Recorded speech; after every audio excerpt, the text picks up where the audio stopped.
Welcome to जी केवल collection. आज है 6 जून और 6 जून 2023 से करंट अफेयर से जितने भी प्रश्न जो कि प्रतियोगी परीक्षाओं की दृष्टि से महत्वपूर्ण होंगे उन सभी के बारे में हम डिस्कस करेंगे। साथ ही प्रश्नों से संबंधित महत्वपूर्ण फैक्ट की भी चर्चा करेंगे। आज की क्लास की प्रैक्टिस टेस्ट पीडीएफ और आंसर की पीडीएफ आपको वीडियो के डिस्क्रिप्शन में मिल जाएगी। पीडीएफ आपको हमारे टेलीग्राम ग्रुप में मिल जाएगी। टेलीग्राम ग्रुप का लिंक मैंने डिस्क्रिप्शन में दे दिया है, वहां पर आपको सभी पीडीएफ एक साथ मिल जाएंगी। वीडियो को अंत तक देखें। वीडियो के अंत में मैं एक क्वेश्चन भी आपसे पूछूंगा जिसका आंसर आपको कमेंट बॉक्स में देना है। डेली करंट अफेयर्स वीडियो देखने के लिए जीके ऑल कलेक्शन को सब्सक्राइब करें। तो चलिए शुरू करते हैं।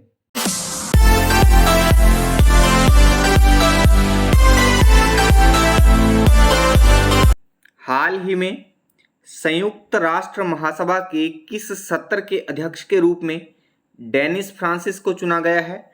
तो अभी संयुक्त राष्ट्र महासभा के 78वें सत्र के अध्यक्ष के रूप में डेनिस फ्रांसिस को चुना गया है। सी ऑप्शन सही हो जाएगा। चलिए इसके बारे में और जान लेते हैं। संयुक्त राष्ट्र के 193 सदस्य देशों ने त्रिनिदाद और टोबैगो के एक अनुभवी राजनयिक डेनिस फ्रांसिस को संयुक्त राष्ट्र महासभा के 78वें सत्र के अध्यक्ष के रूप में चुना गया है। ये आप देख पा रहे हैं, डेनिस फ्रांसिस। अच्छा, संयुक्त राष्ट्र महासभा की बात की है तो महत्वपूर्ण संस्था है। संयुक्त राष्ट्र महासभा के बारे में देखिए। संयुक्त राष्ट्र महासभा की स्थापना 1945 को हुई। मुख्यालय मैनहट्टन द्वीप न्यूयॉर्क अमेरिका में है। सदस्य देश 193 है। अध्यक्ष डेनिस फ्रांसिस है। अच्छा, संयुक्त राष्ट्र महासभा की 6 अंग हैं। ये 6 अंग कौन कौन से हैं? महासभा, सुरक्षा परिषद, ट्रस्टी परिषद, आर्थिक और सामाजिक परिषद, अंतर्राष्ट्रीय न्यायालय और सचिवालय। ये महत्वपूर्ण 6 अंग हैं। तो ये महत्वपूर्ण संस्था है, इसके बारे में आप थोड़ा अच्छे से जान लें, अच्छे से फोकस करें, यहाँ से कभी भी प्रश्न बन सकता है। नेक्स्ट है, हाल ही में एसबीआई द्वारा किस बीमा कंपनी को अपने अधिग्रहण में ले लिया गया है? तो अभी सहारा इंडिया लाइफ इंश्योरेंस कंपनी, सहारा इंडिया लाइफ इंश्योरेंस कंपनी को एसबीआई द्वारा अपने अधिग्रहण में ले लिया गया है। डी ऑप्शन सही हो जाएगा। चलिए इसके बारे में और जान लेते हैं। भारतीय बीमा विनियामक और विकास प्राधिकरण IRDAI ने एक महत्वपूर्ण कदम उठाते हुए एसबीआई लाइफ इंश्योरेंस कंपनी को सहारा इंडिया लाइफ इंश्योरेंस कंपनी के जीवन बीमा कारोबार को तत्काल प्रभाव से अपने हाथ में लेने का निर्देश दिया है। इस प्रश्न से आप इतनी जानकारी ध्यान में रखिए। नेक्स्ट है, किस राज्य सरकार ने सभी जिलों में नशा मुक्ति केंद्र खोलने की घोषणा की है? तो अभी तेलंगाना राज्य ने अपने सभी जिलों में नशा मुक्ति केंद्र खोलने की घोषणा की है। सी ऑप्शन सही हो जाएगा। चलिए इसके बारे में और जान लेते हैं। तेलंगाना सरकार ने घोषणा की है कि सभी 33 जिलों में एक एक नशा मुक्ति केंद्र स्थापित किया जाएगा। 2014 में आंध्र प्रदेश के विभाजन के बाद आंध्र प्रदेश के अवशिष्ट राज्य ने 13 जिलों में 18 नशा मुक्ति केंद्र स्थापित किए गए थे, जबकि तेलंगाना में कोई भी नशा मुक्ति केंद्र नहीं बनाया गया। तो अब सभी जिलों में तेलंगाना के नशा मुक्ति केंद्र बनाने की घोषणा की गई है। तो इस प्रश्न से आप इतनी जानकारी ध्यान में रखिए। अच्छा, इसमें हमने तेलंगाना की बात की है तो ये भारत के मानचित्र में यहाँ पर तेलंगाना की आप स्थिति देख पा रहे हैं। भारत के राज्यों की अक्सर रोज किसी न किसी राज्य की बात आती रहती है, तो हम इनके बारे में पढ़ते रहते हैं और हमेशा पढ़ते ही रहेंगे। बार बार रोज बात आएगी तो रोज ही पढ़ेंगे, क्योंकि ये चीज़ें हैं बहुत ही महत्वपूर्ण हैं, सामान्य हैं पर महत्वपूर्ण हैं, क्योंकि यहीं से जीके का आधार बनता है। यहीं से हमारी किसी भी कंपटीशन की अगर हम तैयारी है तो वो यहीं से स्टार्ट करते हैं। तो ये चीज़ें हमारी बहुत अच्छी होनी चाहिए। तो रोज़ बात आएगी तो रोज़ पढ़ेंगे। तेलंगाना की बात आई है तो तेलंगाना का गठन 2 जून 2014 को, राजधानी हैदराबाद है। जिलों की संख्या 33 है। राज्यपाल तमिलिसै सौंदरराजन है। मुख्यमंत्री के चंद्रशेखर राव है। विधानसभा सीटें 119 है। विधान परिषद सीटें 40 हैं। राज्यसभा सीटें 7 हैं। लोकसभा सीटें 17 हैं।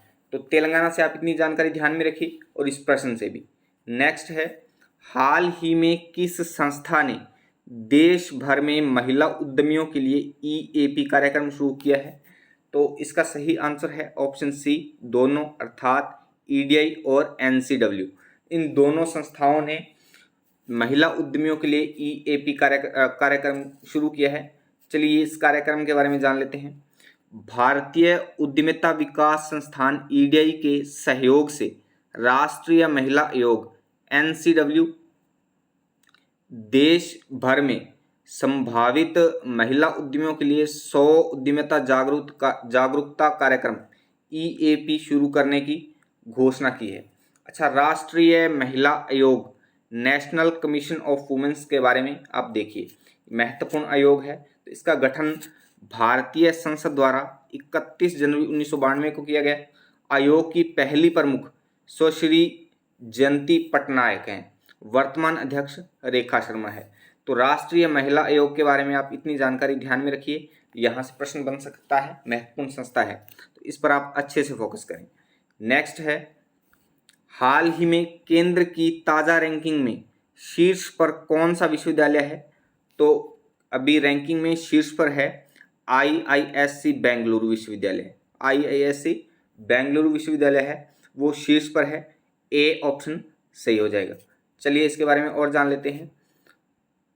NIRF रैंकिंग 2023 के अनुसार देश का टॉप विश्वविद्यालय Indian institute of science Bangalore है। अच्छा, 10 विश्वविद्यालयों की सूची निकाली है जो टॉप 10 हैं। तो वो टॉप 10 विश्वविद्यालय कौन कौन से हैं, इनको आप एक नज़र देख लीजिए। पहले नंबर पर हमने बात कर ली है, Indian institute of science Bengaluru है। दूसरे नंबर पर जवाहरलाल नेहरू विश्वविद्यालय नई दिल्ली है। जामिया मिलिया इस्लामिया विश्वविद्यालय दिल्ली में है, जो तीसरे नंबर पर है। जादवपुर विश्वविद्यालय कोलकाता चौथे नंबर पर है। बनारस हिंदू विश्वविद्यालय 5वें नंबर पर है। Manipal academy of higher education 6वें नंबर पर है। अमृता विश्वविद्यालय विद्यापीठम 7वें नंबर पर है। वेलोर इंस्टीट्यूट ऑफ टेक्नोलॉजी 8वें नंबर पर है। अलीगढ़ मुस्लिम विश्वविद्यालय 9वें नंबर पर है। और 10वें नंबर पर है हैदराबाद विश्वविद्यालय।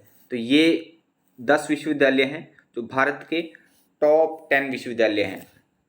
तो इनसे आप इतनी जानकारी ध्यान में रखिए। नेक्स्ट है, एक्टर गूफी पेंटल का सोमवार को मुंबई में निधन हो गया है। गूफी पेंटल ने किस लोकप्रिय ऐतिहासिक नाटक में महत्वपूर्ण भूमिका निभाई थी? तो गूफी पेंटल ने महाभारत नाटक में, महाभारत है जो ऐतिहासिक नाटक, बहुत ही लोकप्रिय नाटक है, तो उसमें भूमिका निभाई थी। बी ऑप्शन सही हो जाएगा। चलिए देख लेते हैं, गूफी पेंटल ने महाभारत में कौन सी भूमिका निभाई थी? तो महाभारत में मामा शकुनी का किरदार निभाने वाले दिग्गज अभिनेता गूफी पेंटल ने दुनिया को अलविदा कह दिया है। ये आप देख पा रहे हैं, ये है गूफी पेंटल और मामा शकुनी की भूमिका में थे महाभारत में। दिल की बीमारी के कारण उन्होंने 5 जून को 78 वर्ष की आयु में आखिरी सांस ली। गूफी पेंटल ने महाभारत के अलावा बहादुर शाह जफर, कर्मफल दाता शनि, द्वारकाधीश भगवान श्री कृष्ण और भारत का वीर पुत्र महाराणा प्रताप जैसे शोज में भी काम किया है। तो इससे आप इतनी जानकारी ध्यान में रखिए, महत्वपूर्ण अभिनेता थे। यहाँ से कभी ना कभी जरूर कोई प्रश्न बन सकता है, तो इस पर आप थोड़ा अच्छे से फोकस करें। नेक्स्ट है, हाल ही में विश्व पर्यावरण दिवस कब मनाया गया? तो अभी 5 जून को विश्व पर्यावरण दिवस मनाया गया। डी ऑप्शन सही हो जाएगा। चलिए विश्व पर्यावरण दिवस के बारे में और जान लेते हैं। विश्व पर्यावरण दिवस 5 जून को मनाया जाता है। इस विशेष दिन को लोग जन सहभागिता के रूप में मनाते हैं। इस दिन को मनाने का उद्देश्य लोगों में पर्यावरण के प्रति लोगों में जागरूकता पैदा करना है। पर्यावरण को सुरक्षा प्रदान करने के संकल्प के साथ हर साल विश्व पर्यावरण दिवस मनाया जाता है। तो विश्व पर्यावरण दिवस से आप इतनी चीज़ें ध्यान में रखिए। नेक्स्ट है, हाल ही में आरबीआई ने किस बैंक पर 2.20 करोड़ रुपए का जुर्माना लगाया है? तो अभी इंडियन ओवरसीज बैंक पर आरबीआई ने 2.20 करोड़ रुपए का जुर्माना लगाया है। तो ए ऑप्शन सही हो जाएगा। चलिए जान लेते हैं ये जुर्माना क्यों लगाया है। तो भारतीय रिजर्व बैंक आरबीआई ने आय निर्धारण से जुड़े नियमों का पालन नहीं करने और नियामकीय अनुपालन में अन्य कमियों के लिए सार्वजनिक क्षेत्र के इंडियन ओवरसीज बैंक आईओबी पर 2.20 करोड़ रुपए का जुर्माना लगाया है। अच्छा, आरबीआई की जब भी बात आती है तो आरबीआई के बारे में हम सामान्य सी जानकारी पढ़ते हैं। तो आरबीआई की स्थापना 1 अप्रैल 1935 को हुई। मुख्यालय मुंबई भारत में। गवर्नर शक्तिकांत दास हैं। तो इतनी जानकारी आप आरबीआई के बारे में ध्यान में रखिए।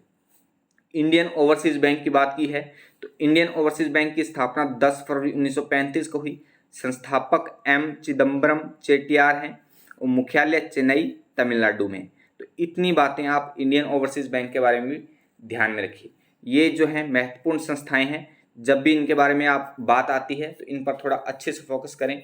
बार बार हम पढ़ते रहते हैं तो बार बार अगर आप इन पर थोड़ा अच्छे से ध्यान देंगे, अच्छे से फोकस करेंगे तो ये चीज़ें आपके डेली रूटीन में आने लग जाएंगी, तो बहुत अच्छे से आपको याद हो जाएंगी। नेक्स्ट है, वर्ष 2025 में कौन सा देश दुनिया के सबसे बड़े संरक्षण सम्मेलन की मेज़बानी करेगा? तो संयुक्त अरब अमीरात यूएई वर्ष 2025 में दुनिया के सबसे बड़े संरक्षण सम्मेलन की मेज़बानी करेगा।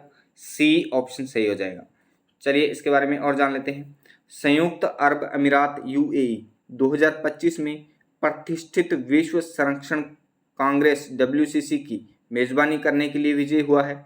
International union for conservation of nature IUCN ने आबू धाबी को इस महत्वपूर्ण कार्य के लिए स्थान के रूप में चुना है। तो इस प्रश्न से आप इतनी जानकारी ध्यान में रखिए। अच्छा, संयुक्त अरब अमीरात की बात की है हमने, तो विश्व मानचित्र में ये यहाँ पर पश्चिमी एशिया में यहाँ पर इस स्थान पर संयुक्त अरब अमीरात की स्थिति है। यूएई की राजधानी आबू धाबी है। सबसे बड़ा नगर दुबई है। राष्ट्रपति खलीफा बिन जायद अल नाहयान है। प्रधानमंत्री मोहम्मद बिन राशिद अल मखतूम है। मुद्रा यूएई दिरहम है। तो इतनी बातें आप यूएई के बारे में ध्यान में रखें। संयुक्त अरब अमीरात के बारे में इतनी जानकारी आप ध्यान में रखिए। नेक्स्ट है, अवैध मछली पकड़ने के खिलाफ लड़ाई के लिए अंतर्राष्ट्रीय दिवस कब मनाया गया? तो अभी 5 जून को अवैध मछली पकड़ने के खिलाफ अंतर्राष्ट्रीय दिवस मनाया गया। ए ऑप्शन सही हो जाएगा।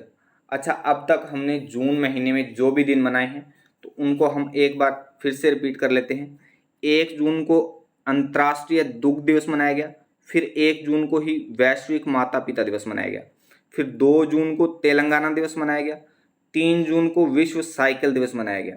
फिर 4 जून को आक्रामकता के शिकार बच्चों का अंतर्राष्ट्रीय दिवस मनाया गया। फिर 5 जून को विश्व पर्यावरण दिवस और फिर 5 जून को ही अवैध मछली पकड़ने के खिलाफ अंतर्राष्ट्रीय दिवस अभी हमने बात की है। तो अभी तक हमने जून महीने में इतने दिन पढ़े हैं और अब हम आगे भी इनके बारे में बार बार इनको रिपीट करते रहेंगे और इनके बारे में पढ़ते रहेंगे। तो इन पर आप अच्छे से फोकस करते रहें। कल की वीडियो का चैलेंज क्वेश्चन था, मई 2023 में किस राज्य को स्वच्छता के लिए हुक्को HUDCO पुरस्कार मिला है? तो इसका सही आंसर था उत्तर प्रदेश। उत्तर प्रदेश को हुक्को पुरस्कार मिला है। बी ऑप्शन इसका सही था। आज की वीडियो का चैलेंज क्वेश्चन है, मिशन वात्सल्य का आयोजन कहाँ किया गया है? तो आपको बताना है कि मिशन वात्सल्य का आयोजन कहाँ किया गया है। तो इस प्रश्न का आंसर आप कमेंट बॉक्स में कमेंट करके ज़रूर बताएं और इसके बारे में और ज़्यादा लिखने की कोशिश करें। वात्सल्य मिशन क्या है, क्यों चलाया गया, तो इसके बारे में भी आप थोड़ा सा लिखें। अच्छा, वीडियो के डिस्क्रिप्शन में मैं हर रोज़ प्रैक्टिस टेस्ट PDF और आंसर की PDF आपको प्रोवाइड करवाता हूँ। तो आप उस PDF को डाउनलोड करके रोज़ 1 या 2 बार इन प्रश्नों की प्रैक्टिस जरूर करें। डेली रूटीन में ऐसा करने से आपका करंट अफेयर्स बहुत अच्छा हो जाएगा। आज के लिए बस इतना ही। वीडियो अच्छी लगी तो वीडियो को लाइक करें, दोस्तों में शेयर करें और कोई सुझाव या संशोधन के लिए कमेंट भी करें। डेली करंट अफेयर्स वीडियो देखने के लिए GK ऑल कलेक्शन को सब्सक्राइब करें और बेल आइकन को प्रेस करके ऑल पर भी क्लिक कर दें ताकि डेली अर्ली मॉर्निंग नोटिफिकेशन आपको मिलता रहे। कल मिलते हैं इसी समय एक नए नॉलेज, नई अपडेट के साथ। तब तक के लिए जय हिंद, जय भारत।